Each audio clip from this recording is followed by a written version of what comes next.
Capítulo 131. Los discursos en agua espaciosa. No robes y no desees los bienes ajenos. El pecado de Herodes. Dios da a cada uno lo necesario. Esto es verdad. ¿Qué le es necesario al hombre? La fastuosidad, un gran número de criados, tierras de incontables parcelas, banquetes que de un ocaso vean surgir una aurora. No, al hombre le es necesario un techo, un pan, un vestido, lo indispensable para vivir. Mirad a nuestro alrededor. ¿Quiénes son los más alegres y los más sanos? ¿Quién goza de una sana ancianidad serena? ¿Los que se gozan la vida? No, quienes honradamente viven y trabajan, y tienen deseos rectos. En ellos no hay veneno de lujuria, y permanecen fuertes, ni veneno de gula, y se conservan ágiles, ni de envidias, y están alegres. Sin embargo, quien ambiciona tener más cada vez, mata su paz y no goza, antes bien envejece precozmente consumido en la llama del odio o del abuso. Podría unir el mandamiento de no robar al de no desear lo que a otros pertenece, porque efectivamente el excesivo deseo mueve al hurto, y entre lo uno y lo otro no media sino un pequeño paso. ¿Que todo deseo es lícito? No digo esto.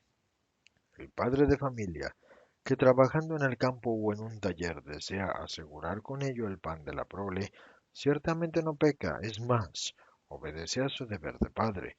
Mas aquel que, por el contrario, no desea sino gozar más y se apropia de lo ajeno para conseguir gozar más, peca. La envidia, porque es realmente el desear lo ajeno. ¿Qué más es la envidia sino avaricia y también envidia? La envidia separa de Dios, hijos míos, y une a Satanás. ¿No creéis que el primero que deseó lo ajeno fue Lucifer? Era el más hermoso de los arcángeles, gozaba de Dios. Debería haberse sentido contento de ello.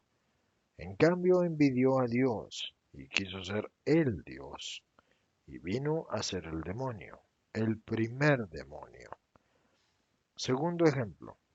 Adán y Eva habían recibido todo, gozaban del paraíso terrestre, gozaban de la amistad de Dios, vivían dichosos con los dones de la gracia que Dios les había dado. Deberían haberse conformado con esto, pero envidiaron de Dios su conocimiento del bien y del mal, y fueron expulsados del Edén, resultando proscritos y no gratos a Dios, los primeros pecadores. Tercer ejemplo. Caín tuvo envidia de Abel por su amistad con el Señor y fue el primer asesino. María, la hermana de Aarón y de Moisés, tuvo envidia de su hermano y fue la primera leprosa de la historia de Israel.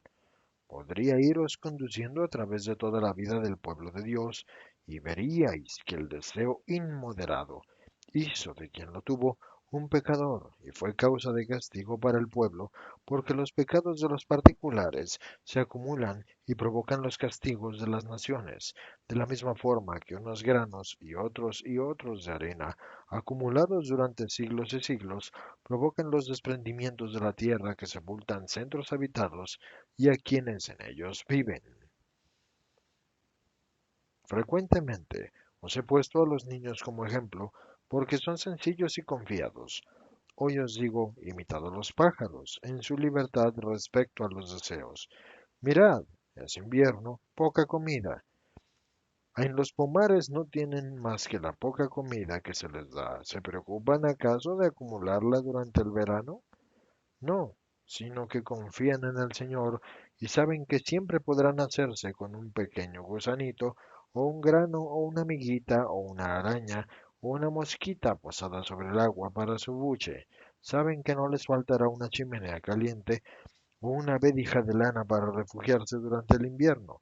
Como saben que, llegando el tiempo en que se les sea necesario disponer de heno para sus nidos y de la mayor cantidad de alimento para la prole, habrá heno fragante en los prados y jugoso alimento en los árboles frutales y en los surcos, y habrá riqueza de insectos en el aire y en la tierra, y cantan levemente gracias, Creador, por cuanto nos das y por cuanto nos darás. preparados ya a entonar a pleno pulmón cantos de alabanza, cuando llegada la época del celo, gocen de la esposa y se vean multiplicados en la prole. ¿Existe una criatura más alegre que el pájaro? Y sin embargo, ¿qué es su inteligencia comparada con la del hombre? Como un trozo de sílice respecto a un monte, y a pesar de ello os enseña. En verdad os digo que posee la alegría del pájaro el que vive sin un deseo impuro. Este se fía de Dios y lo siente verdaderamente como un padre, y sonríe al día naciente y a la noche que desciende, porque sabe que el sol es su amigo y que la noche lo provee de alimento, y mira sin rencor a los hombres, y no teme sus venganzas porque no les perjudica en modo alguno. No se inquieta ni por su salud ni por su sueño, porque sabe que una vida honesta mantiene lejos las enfermedades y proporciona un dulce descanso, y no teme en fin la muerte, porque sabe que habiendo actuado bien, no puede recibir sino la sonrisa de Dios. Mueren también los reyes y los ricos. No es el cetro lo que aleja la muerte, no es el dinero el que compra la inmortalidad. Ante el Rey de los Reyes y Señor de los Señores, qué ridículas son las coronas y las monedas. Ante Él solo tiene valor una vida vivida en la ley. ¿Qué dicen aquellos hombres que están ahí en el fondo? No tengáis miedo de hablar. Decíamos, Antipa, ¿de qué pecado es culpable? ¿De hurto o de adulterio? No quisiera que mirarais a los demás, sino a vuestros corazones. Os digo, no obstante, que Antipa es culpable de idolatría, por adorar a la carne más que a Dios. Es culpable de adulterio y de hurto y de deseos ilícitos, y pronto de homicidio. ¿Lo salvarás tú, el Salvador? Yo salvaré a los que se arrepientan y vuelvan a Dios. Los impenitentes no tendrán redención. Has dicho que es ladrón, que ha robado la mujer a su hermano. El hurto no es solo de dinero. Hurto es también quitar el honor a un hombre, la virginidad a una joven, la mujer a su marido, de la misma forma que lo es el quitarle un buey o fruto de los árboles al vecino, y el hurto agravado por la libidione o por el falso testimonio. Este se agrava con el adulterio, o con la fornicación, o con la mentira. Y una mujer que se prostituye, ¿qué pecado comete? Si está casada, de adulterio y de hurto respecto al marido. Si es núbil, de impureza y de hurto respecto a sí misma. Hurto a sí misma, pero si está dando algo que es suyo. No, nuestro cuerpo lo ha creado Dios para ser templo del alma, que es el templo de Dios y por tanto debe ser conservado honesto. Si no, el alma se ve despojada de la amistad con Dios y de la vida eterna. Entonces una meretriz ya no puede pertenecer sino a Satanás. Todo pecado es prostitución con Satanás. El pecador, como no la prostituta, se da a Satanás por amores ilícitos, esperando sucias ganancias de ello. Grande, grandísimo es el pecado de la prostitución que hace a quien lo comete semejante a un animal inmundo, pero creedlo, no es menor cualquier otro pecado capital. ¿Qué diré de la idolatría? ¿Qué del homicidio? Y no obstante, Dios perdonó a los israelitas después del becerro de oro, y perdonó a David después de su pecado que era doble. Dios concede el perdón a quien se arrepiente, sea el arrepentimiento proporcional al número y a la magnitud de las culpas, y yo os digo que a quien más se arrepiente, más le será perdonado, porque el arrepentimiento es la forma de amor y de operante amor.